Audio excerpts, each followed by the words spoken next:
In 40 years of collecting editions of the Natural History of Selborne, which originally crammed the walls of my London flat, there have been many exciting moments, but one that stands out far above all the others.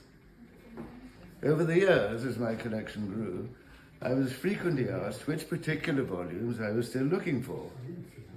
Top of the list was always the rarest of all editions, the German translation with the title White's Beiträge zur Naturgeschichte von England, White's Contributions to the Natural History of England, published in Berlin in 1792, the year before Gilbert White's death, although he was never aware of its existence.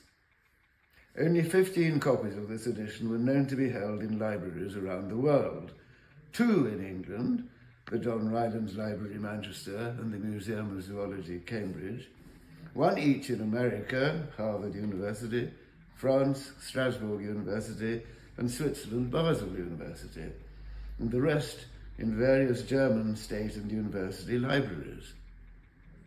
To satisfy my curiosity, I couldn't resist paying a visit to Manchester to examine the copy that had been given in 1976 by the 10th Earl of Stamford, who was the great-great-grandson of Gilbert White's youngest brother Henry, to the National Trust and subsequently to the John Rylands Library. Assuming that this was the nearest I was likely to come to owning an original, I obtained a microfilm of the Bonn University Library copy, from which I had 3 facsimiles made in 2000, one of which would have to stand in for the missing edition. And here it is. The years passed, and many more books were added to the collection, which I brought with me to Selborne in 2004. But there was no sign of the elusive German edition until a totally unexpected chain of events was set in motion on May the 16th, 2008.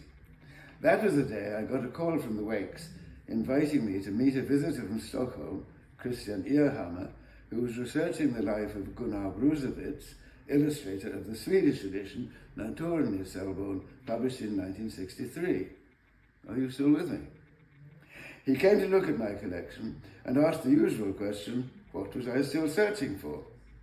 I told him about White's Beiträge, adding that I had little hope of ever finding a copy, and after we'd exchanged addresses, he left. I presumed that that was the last I would hear from him. But a mere 6 weeks later, an unmistakable Swedish voice came on the telephone with the news that an antiquarian book dealer in Prague, in the Czech Republic, had just listed the title in his latest catalogue. Hardly believing my luck, I made frantic calls to the dealer, who thankfully spoke good English, and to my bank, nervously transferred the payment in Czech koruna, and waited for it all to go wrong. It didn't.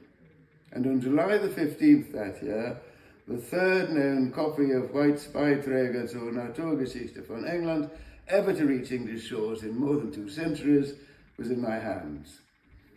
It now has pride of place alongside the facsimile here in the bookcase in Bell's library, the undisputed jewel of the collection, and no doubt the envy of the British Library, which still doesn't possess a copy.